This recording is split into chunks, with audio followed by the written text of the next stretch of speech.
Hello students, online class में आपको स्वागत है। आज हम पढ़ेंगे क्लास 11 का सब्जेक्ट इंग्लिश, जिसका पोएम है ए फोटोग्राफ।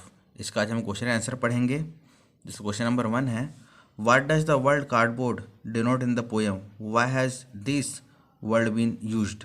ठीक है, तो इसका मतलब यह है कि कविता में गत्ता किस बात को बताता है। What does the word cardboard, cardboard है गत्ता, तो कविता में गत्ता जो है कार्डबोर्ड जो किस बात को बताता है। Denote in the poem, denoted यानी कि बताना, इन द पोएम कविता में किस बात को बताता है। Why has this word be used, और इसका प्रयोग क्यों हुआ है। ठीक है, इसका आंसर है the word cardboard denoted the photograph pasted on the hard think paper. Word ये कार्डबोर्ड जो है, जो गत्ता जो है, वो इस बात को डिनोट है, इस बात को दर्शाता है ये कि जो फोटोग्राफ जो है इसको पेस्ट किया गया, मतलब चिपकाया गया है। किस पर चिपकाया गया है। हार्ड थिक पेपर, यानी कि एक बहुत मजबूत से मोटे से कागज में क्या किया है, इसको चिपकाया गया है। किसको, फोटोग्राफ को। इस बात को डिनोट करता है कार्डबोर्ड। ठीक है, this words has been used to refer to a practice. यह जो कार्डबोर्ड, यह शब्द जो है, ये जो है रिफ़र करता है, इस बात को क्या करता है, दर्शाता है कि यह एक प्रैक्टिस है। यह क्या है, एक प्रकार का एक प्रैक्टिस है। इन द पास्ट, मतलब अपने अतीत के लिए, इस बात अतीत के लिए ये एक प्रैक्टिस है। जब photograph were pasted on the cardboard, जब फोटोग्राफ जो है इसे कार्डबोर्ड पर क्या किया गया है, चिपका दिया गया है। एंड फ्रेम, और फ्रेम किया गया है विथ ग्लास, ग्लास के साथ। ठीक है, कांच के साथ इसे क्या किया गया, फ्रेम किया गया है। फ्रंट ऑफ प्रिजर्व देम, और इसे क्या किया गया, इसे सुरक्षित किया गया है। तो ये जो फोटोग्राफ जो है, इस फोटोग्राफ को जो है एक जो है एक गत्ते पर जो है इसे लगाया गया है, और कांच के साथ में इसको क्या किया, फ्रेम करके सुरक्षित किया गया है। तो यह अतीत के लिए किया गया है, ये अतीत को दर्शाता है। ठीक है, अगला क्वेश्चन है, what has camera captured, what has camera captured. ठीक है, इसका मतलब है कैमरे ने क्या खींचा। The camera has captured the 3 girl, कैमरे ने 3 लड़कियों को क्या किया, 3 लड़कियों की फोटो लिया। ठीक है, 3 लड़कियों को कैप्चर किया। The poet mothers and her 2 cousins, इनमें से एक जो है पोएट की माँ थी, और 2 जो है उनकी कजिन यानी बहन थी।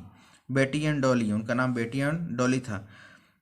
इन देयर स्विमिंग ड्रेसेस, और वो तीनों तो क्या थे, स्विमिंग ड्रेसेस यानी कि तैराकी के पोशाक में थे। विथ हर पोएट मदर्स, और उनके माँ के जो है साथ में थे। पोएट की माँ है, उनके साथ में थे।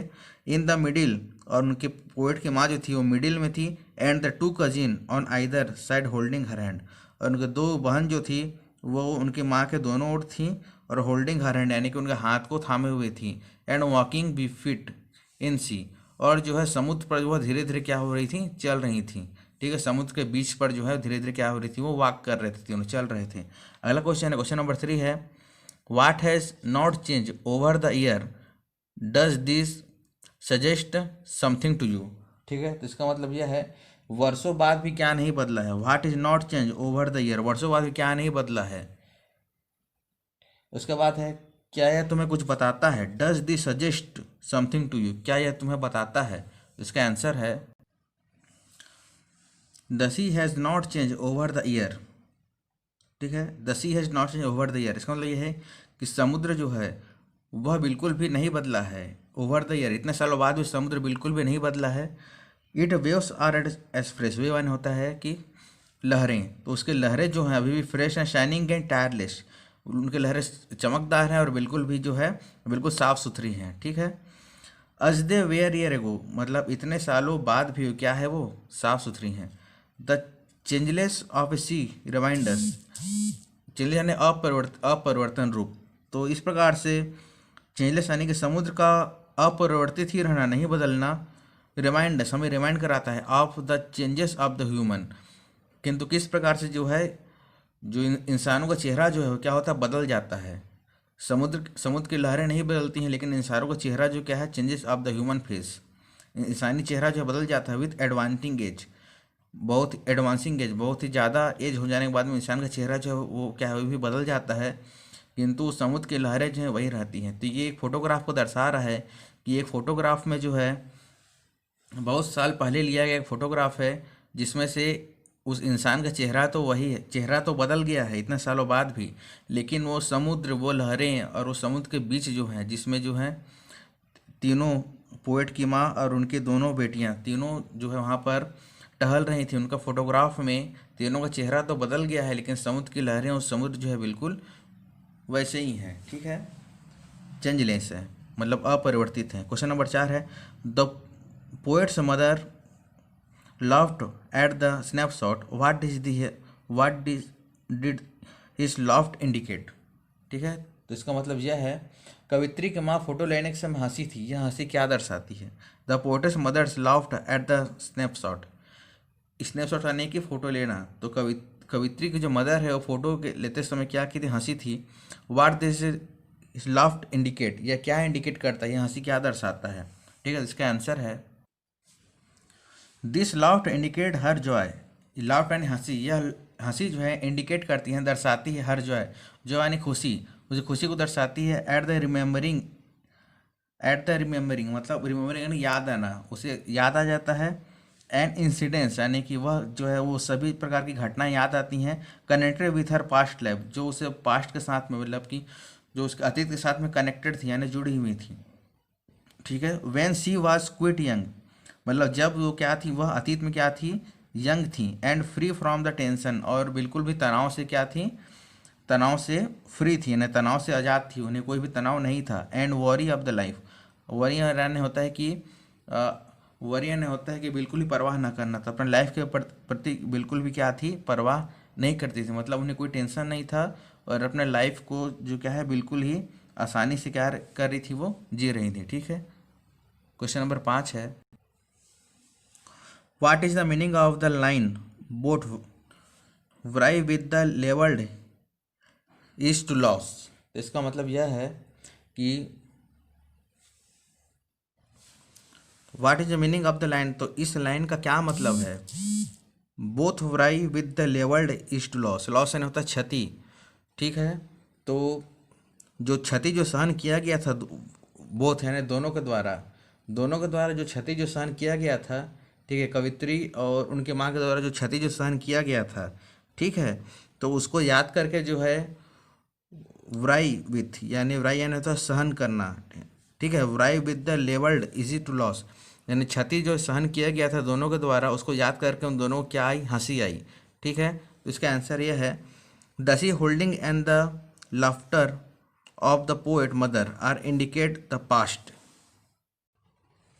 तो द सी हॉलीडे यानी समुद्र पर बिताया गया जो है हॉलीडे यानी छुट्टी का समय, एंड द लाफ्टर और खुशी का जो समय होता है ऑफ द पोएट मदर उनके मदर के द्वारा, वो क्या इंडिकेट करता है? इंडिकेट करता है पास्ट को इंडिकेट करता है। ठीक है, तो पोएट के मदर के द्वारा जो है समुद्र पर बिताया गया छुट्टी का समय और जो है उत्साह का समय, ठीक है, खुशी का समय, वो पोएट के माता के लिए इंडिकेट कर रहा है, उनके अतीत को इंडिकेट करता है। ठीक है, वो उनके जो है अतीत तो क्या करता है? इंडिकेट करता है। There is a sense of the loss associate with them. ठीक है, इसके बाद है there is a sense of loss associated with them. तो इसका मतलब यह है कि यह इस बात को दर्शाता है, सेंस करता है कि उन्हें लॉस हुआ है, उन्हें क्या हुआ है? एक दूसरे साथ में लॉस हुआ है। कैसे कि पहले जो जो खुशी वाला जो क्षण था समुद्र के पास में और जो उत्साह वाला क्षण था वो अब क्या है? इस प्रेजेंट में अब नहीं है।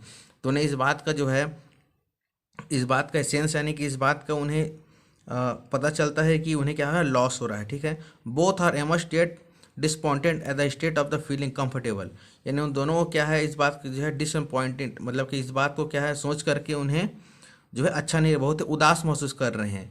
State of the feeling comfortable, लेकिन जो है वो इस बात को लेकर के जो है कंफर्टेबल फील कर रहे हैं और रिलैक्स भी फील कर रहे हैं कि ये सब क्या है? एक अननेचुरल है। ठीक है, ऑफ द फोर्स वन, तो एक दूसरे को जो है अननेचुरल तरीके से जो है एक दूसरे पर क्या कर रहे हो? एक दूसरे पर दबाव नहीं बना रहे हैं, क्योंकि जो है ये प्रेजेंट जो है वो पास्ट के बाद आया है। ठीक है, तो पास्ट में जो उन्होंने खुशी जो महसूस किया था जो समुद्र के पास में, वो खुशी अब नहीं है, किंतु यह जो है प्रेजेंट है, यह पास्ट नहीं है। तो वह थोड़े से उदास, डिसअपॉइंट यानी उदास तो जरूर हैं, लेकिन जो है ये प्रेजेंट में कंफर्टेबल भी फील कर रहे हैं। ठीक है, क्योंकि यह जो है अपने अननेचुरल फोर्स यानी कि अपने दिमाग में जो है अप्राकृतिक रूप से जो है कोई भी दबाव नहीं डालते हैं। This sense is loss the quit painful to wear, यानी ये जो सेंस है, ये जो ये जो सोच और विचार जो है ये किसको दर्शाता है, लॉस, यानी कि किसको दर्शाता है, ये दर्शाता है कष्ट को दर्शाता है। Quit the painful to wear, यानी कि ये कष्ट को दर्शाता है जो क्या है बहुत ही पेनफुल है, लेकिन जो क्या है इस पेनफुल को हम आसानी से क्या कर सकते हैं, सहन कर सकते हैं। ठीक है, क्वेश्चन नंबर 6 है, what does this circumstance refer to. What does this circumstances refer to, इसका मतलब यह है कि यह अवस्था किसके लिए प्रयुक्त हुआ है। दिस सर्कमटेंसेस यानी कि यह अवस्था जो है, यह सर्कमटेंसेस जो है किसके लिए रिफर हुआ है, किसके लिए प्रस्तुत हुआ है। तो the circumstances refer to the death of poet mother, यह अवस्था जो है कवित्री की माँ के लिए जो क्या है यह प्रयुक्त हुआ है। ठीक है, कवित्री की माँ के लिए यह सर्कमटेंसेस क्या है, प्रयुक्त हुआ है। क्वेश्चन नंबर 7 है, the three stands depict three difference face, name them. इसका मतलब ये है द थ्री स्टैंड डिपिक्ट यानी 3 छंद जो हैं कविता के, जो 3 छंदों में से 3 डिफरेंस फेस यानी 3 चरण हैं, उनके नाम बताइए। कविता के 3 छंदों में से 3 छंद में से 3 अलग अलग क्या है चरण हैं, उन चरणों का नाम बताइए। ठीक है, तो पहला है the girlhood of the poet mother, the period before the birth of the poet. ठीक है, तो पहला चरण जो है गर्लहुड यानी कि ऑफ द पोएट मदर, जब कवित्री की माँ जब क्या थी, गर्ल थी। ठीक है, जब क्या थी, गर्ल थी, जब कम उम्र की थी, तो उसका एक चरण है the period before the birth of the poet, मतलब कि यह जो है कवित्री के जन्म लेने की पहले की घटना है। ठीक है, तो ये पहला चरण है।